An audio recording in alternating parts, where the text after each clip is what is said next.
inclusive se empezó a manejar la idea de que Luis Justi sería un buen candidato presidencial. Hasta eso se manejó. Y cuando llega Hugo Chávez al poder, llega con el tema de que PDVSA era una caja negra, de que PDVSA era inauditable, de que PDVSA, bueno, era un estado dentro del estado, de que en PDVSA se tomaban decisiones al margen del gobierno, o sea, que el gobierno no mandaba allí. Y además de eso, que, bueno, que los nombramientos y que ahí entraba una especie de casta, que ahí había un manejo cerrado de lo que eran los ingresos a la industria y mil cosas más. Todo eso termina siendo alimentado y a la llegada de Hugo Chávez al poder, entonces PDVSA era un objetivo, había que poner orden en PDVSA. El primer nombramiento que se hace es de Héctor Mandini, a quien se nombra Roberto Mandini, a quien se nombra presidente de PDVSA, en medio de todo un tema complejo, porque si bien era una persona que estaba en la industria, también había mucha gente dentro del chavismo haciendo ruido. Estaba un señor llamado Héctor Chavaldini haciendo muchísimo ruido con respecto a PDVSA. Estaba un señor llamado Pablo Medina haciendo muchísimo ruido con respecto a PDVSA. Y había como una sensación de que el chavismo quería ponerle la mano a PDVSA. ¿Cómo se sintió eso dentro de la empresa en ese momento? Bueno, fíjate, la llegada de Chávez al poder, obviamente, para nosotros que éramos personas que estábamos muy concentradas, digamos, en nuestras labores, ¿no? Sin dejar de mencionar que, bueno, que nosotros cada uno tiene su inclinación política, ¿no? Y eso existía dentro de PDVSA y ahí no había, digamos, ninguna penalidad, ¿no? Por decir que tú eras, que apoyabas a Chávez o apoyabas a, no sé, a X, ¿no? Recordemos que al final también y eso creo que en muchas oportunidades tú lo has descrito con bastante detalle, que los movimientos políticos en Venezuela de esa época también fueron, bueno, bastante tropezados, ¿no? Si lo queremos ver así, con cómo se manejaron las políticas de los partidos, y etcétera, ¿no? Pero yo lo que quería mencionar es que había un ambiente de normalidad, ¿no? Por la preferencia política de cada quien. En segundo lugar, cuando mencionas lo de Luis Justi, sí, eso se corrió mucho dentro de el personal, ¿no? Que trabajábamos en PDVSA. Creo que fue un error eso. No tengo, digamos, en el sentido de decir, es legítimo, ¿no? Que cada quien aspire, ¿no? Y más a dirigir a su país. Eso es un honor, o sea, de primera clase, ¿no? Y que probablemente Justi hubiera hecho muchísimo mejor papel de lo que tenemos hoy en día, pero lo que no se podía hacer era mezclar una posición de tan alto nivel con esa pretensión política, ¿no? Que ya digo, es legítima, pero tenía que estar separada de lo que era PDVSA, ¿no? Porque a lo largo del tiempo, una de las cosas que aprendí, y creo que uno de los que, si mal no recuerdo, dijo esto fue uno de los primeros miembros de las juntas directivas de PDVSA, cuando el general Alfonso Rabal Peñalosa, que dijo que el asunto no era que nosotros opináramos de política dentro de PDVSA, porque eso es una cosa de los venezolanos y todos podemos opinar. El asunto era cuando PDVSA que quisiera hacer política. Entonces, eso sí iba a ser un problema, porque nosotros teníamos que vivir en un equilibrio de balance entre lo que era y significa la actividad política y lo que significa y debe ser una empresa estatal, ¿no? En este caso del sector petrolero, que además, como sabemos, en Venezuela era fundamental. Pero en ese ambiente, pues obviamente, cuando nosotros nos llamaban la caja negra, nosotros, te puedo decir, de verdad, con toda propiedad, eso era un eslogan publicitario, porque mucha gente que estaba con la tendencia de Chávez tenía también sus frustraciones por no poder alcanzar niveles de puesto que requerían mérito y requerían conocimiento. Entonces, claro, el que no participaba en esas cosas, entonces decía que todo eso era una caja negra, pero para eso había que remangarse y trabajar, ¿entiendes? Entonces no era, bueno, me van a decir, te vas a rodear de, claro, en una empresa uno se rodea de la gente que más conoce, pero allí había unos comités que establecían unos perfiles y unos criterios para ocupar puestos claves dentro de la empresa y había ternas. Entonces no era un proceso simplemente a dedo, sino era un proceso que tenía, bueno, un proceso de selección. Pero en otro sentido también en la relación con el ministerio, que es lo importante, oye, todo eso era completamente abierto. Ahí no se aprobaban, hasta que yo tengo de mi conocimiento, cosas en cuanto a inversiones, a lo que era relativo al negocio, a lo que era relativo a los aportes fiscales, impuestos, regalías, etcétera, sin las debidas autorizaciones. En muchas oportunidades, incluyendo cuando ya el chavismo estaba en el poder, todo fue aprobado y especificado, inclusive con órdenes dadas por el accionista para ejecutar acciones que estaba requiriendo. Dentro de PDVSA había la oficina de la Contraloría General de la República. De hecho, mi último trabajo en PDVSA, que era relacionado con la disolución de Intesa, provino de una auditoría que sugería por parte de la Contraloría General de la República que esa compañía se debería de deshacer. Entonces PDVSA lo estábamos ejecutando nosotros, ¿no?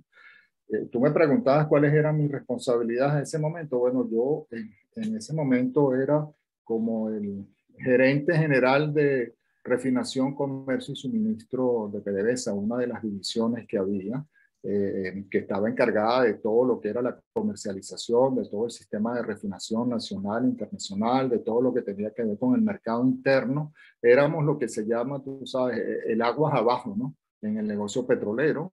Y bueno, teníamos esa parte como muy importante porque inclusive mucho de nuestra estructura financiera y de negocio estaba relacionada con eso. Pero para volver brevemente al punto, cuando llega Roberto Mandini, la primera sensación que existe dentro del personal es, entre comillas, de un alivio, ¿no? Porque entonces se nombra a Roberto Mandini, que por cierto yo lo conocía porque había sido presidente de Corcovén y que se había ido a trabajar en Citgo luego del nombramiento de Justi y que regresaba, era un conocedor de la actividad petrolera, un individuo que llevó con su liderazgo a que Corcovén produjese 1 millón de barriles de petróleo por día, una sola filial, con la atención a todo el mercado interno, a todo lo que tenía que ver con gas, etcétera. Y bueno, entonces había unos antecedentes, ¿no? Que te decían que esto iba a poder funcionar, ¿no? Y era, digamos, bienvenido ese nombramiento. Quienes lo acompañaron en la Junta, tal como lo señalas, y también desde el ministerio, con Alí Rodríguez Arraqui, pues obviamente ellos tenían otra agenda que por el medio. Y entonces eso hizo muy difícil que Roberto Mandini pudiera, digamos, ejercer lo que todos nosotros pensábamos iba a poder hacer, de darle continuidad, ¿no? A el tema, cómo se venía manejando PDVSA. Allí hubo también eventos que son públicos y notorios, que también desgastaron, ¿no? En un sentido su gestión, como ese famoso aporte a la fundación de Primera Justicia y todas esas cosas que hubo alrededor.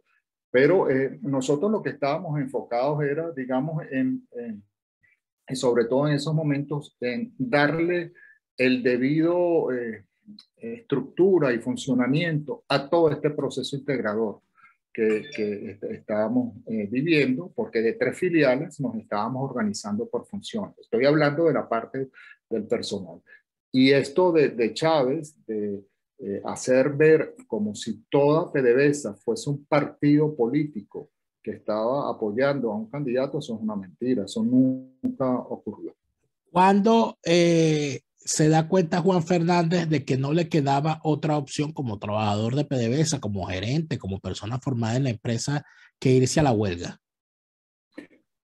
Fíjate, este es un proceso, porque no puedo decir que fue un solo instante. Lo que pasa es que era como una especie de goteo. Y yo creo que lo has señalado bien cuando me preguntabas, ¿no? Porque después de que sale Roberto Mandini, obviamente entramos nuevamente en una etapa un poco de desconcierto, porque aunque dentro de Petróleos de Venezuela existió y siempre ha existido la posibilidad de que el presidente cambie a la cabeza de la empresa, ¿no?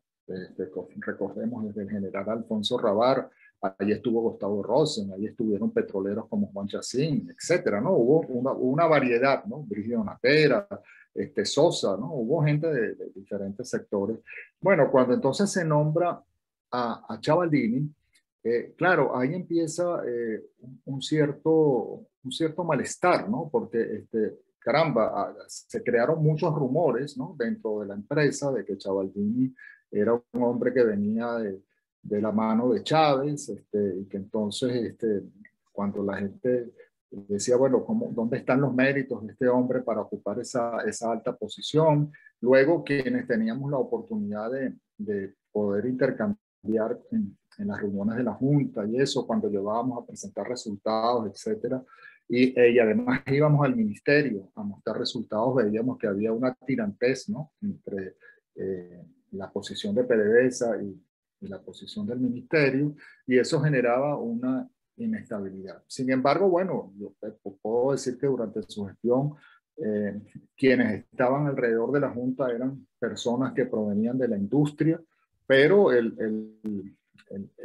digamos, el ideario político de Chávez se encontró con dos cosas que para mí afectaron a Chavaldini, ¿no? Una es que él no pudo cambiar digamos, la relación laboral dentro de PDVSA. Y el chavismo tuvo una primera redota muy importante con Carlos Ortega, como hombre de Fedepetrol y cabeza, ¿no? de la CTV, porque Carlos es un tipo que conoce a la industria petrolera, conoce al trabajador petrolero y sabía que ese cambio que estaban promoviendo de una nueva relación laboral no iba a ser comprado, ¿no? por los trabajadores. Y con su liderazgo, él ganó ese proceso y claro, eso para Chávez fue una derrota, sin duda alguna. Y la cabeza responsable de esa derrota, Chavaldini, sin duda alguna, por también obsesionarse en que él iba a lograr ese cambio, ¿no? Y lo otro que yo creo que también ocurrió, bueno, fue ese enfrentamiento con Ali Rodríguez Araque, ¿no? Desde el punto de vista de la política petrolera, y eso que después Ali lo nombran secretario general de la OPEP, etcétera. Y entonces, bueno, vuelve otro cambio, ¿no? Dentro de la industria petrolera, a lo cual no estábamos realmente acostumbrados, porque había como que cierta estabilidad. Y llega entonces Guaicaipuro Lameda, muy crítico, por cierto, al principio, porque el general Lameda venía de ser el jefe de la OCEPRE, de la Oficina Central de Presupuesto, y claro, ahí todo el mundo pensaba que nosotros teníamos, tú sabes, unos reales escondidos, ¿no? Y la verdad que eso nunca fue de esa manera. Las auditorías a las cuales estaba sometida PDVSA, tanto nacional como internacionalmente, no permitían que eso ocurriese. Y entonces cuando llega el general Lameda, que se hace con un acto muy protocolar, ¿no? En el auditorio de PDVSA, como si fuese un traspaso de mando militar, tú sabes, ¿no? Con toda una parafernalia allí. Para nosotros era algo como un shock, ¿no? Porque para el nombramiento del presidente de PDVSA debería ser como un acto civil, ¿no? Donde simplemente, bueno, se cambia, ¿no? Y entonces el juramento que el general Lameda le tiene que hacer a Chávez, etcétera. Entonces, pero nosotros observamos eso y dijimos, caramba, ¿cómo hacemos ahorita, no? Entonces, lo que creo que rápidamente el general Lameda se dio cuenta es que mucho de lo que se decía fuera de PDVSA no era cierto, que ahí lo que contaba él era con un recurso humano que estaba concentrado en las actividades del negocio y que había que aprovecharse, ¿no? Y él se supo aprovechar de esa base para poder entender el negocio, pero llega otro momento crítico en la industria petrolera, que es la firma de estos acuerdos, primero el Acuerdo de Caracas, para suministro, ¿no? de petróleo en condiciones favorables a países del Caribe, y luego lo que se conoce como, o se conoció como el Acuerdo Integral de Cooperación Cuba-Venezuela, ¿no? Y esto empezó a traer muchas dificultades de funcionamiento, porque en mi opinión, Daniel, ese fue un documento impuesto por los cubanos, por Castro a Chávez, que le aceptó todo lo que allí puso, porque el desconocimiento que implicaba ese acuerdo con respecto a lo que nosotros somos como país y lo que era PDVSA era evidente. Por ejemplo, PDVSA no es un ente que está autorizado para obtener deuda externa de otro país, y allí se obligaba a PDVSA a adquirir pagarés, que son deuda externa de otro país, y que en el Estado de Derecho venezolano corresponde a otras instituciones manejar esa deuda, que además tiene que ser inclusive aprobada por el Poder Legislativo, etcétera. No es, luego, las actividades comerciales de PDVSA, que estaban también como sabemos, dentro de un proceso de financiamiento externo que requería de ciertas condiciones para que los clientes fueran de buena calidad, y aquellos que no pagasen, como cualquier empresa comercial, bueno, si no me paga, le corto el suministro. Eso no es que es inmediato, pero era una condición. Y si no me pagas, se te generan unos intereses de mora, y esos intereses de mora son altos para precisamente desestimular el que no me pagues. Entonces, además de eso, el transporte marítimo de los productos PDVSA, tradicionalmente, a excepción de lo que era, digamos, Citgo, vendía en el muelle venezolano, no vendía con el flete al muelle del cliente. En el caso de los cubanos, tuvimos que hacerlo así. Eso nos traía problemas con respecto a la ley Helms-Burton, que limita, ¿no? Cuando un buque toca en territorio cubano, no puede entrar en territorio americano. Pero además, las empresas de fletamento para transportar ese petróleo y esos productos, aún hoy en día, son en gran parte de propiedad cubana. Entonces, eso era otro negocio alrededor. Entonces, claro, este conflicto lo tuvo que vivir el general Lameda con mucha intensidad, y además abocado a los principios, ¿no? con los cuales se manejaba la empresa. Y me recuerdo, y voy a hacer aquí un poquito a lo mejor amplio, pero creo que es importante compartir esto. En el ministerio se encontraba un señor, que ya por cierto falleció, Bernardo Álvarez. Se encontraba también otra persona que era muy conocida en Venezuela, Julio Montes, que había sido nombrado embajador de Venezuela en Cuba para ese momento. Y cuando yo recibí ese convenio, por la posición que tenía ya en refinación, suministro y comercio, lo empecé a leer y llamé a PDVSA y llamé al director de enlace que tenía en refinación, suministro y comercio. Les dije, mire, ¿no? que tenemos aquí, o sea, ¿cómo vamos a armar esto? ¿Todo? Entonces, acordamos hacer una presentación al ministerio y a los entes que entendíamos iban a estar involucrados, y vino estas dos personas. Hicimos una presentación, explicamos todo lo que eso significaba, cómo había que corregirlo, cómo PDVSA no podía estar adquiriendo pagarés de deuda de este tipo, etcétera. Y entonces, bueno, mostramos, bueno, las condiciones bajo las cuales funcionaba PDVSA y cómo deberíamos reorganizar este convenio. Al final de la presentación, recuerdo que vino Bernardo Álvarez y me dijo, oye, Juan, muy bien, vamos a considerar eso y tal, tú sabes, bueno, hay que hablarlo, tú sabes, en otras instancias y tal, háblenla donde quieran, ¿no? Pero se me acercó Julio Montes, ¿no? Y me dijo él, bueno, Juan, me parece muy bien tu presentación, tiene un contenido importante, ¿no? Desde el punto de vista de PDVSA, pero déjame decirte algo.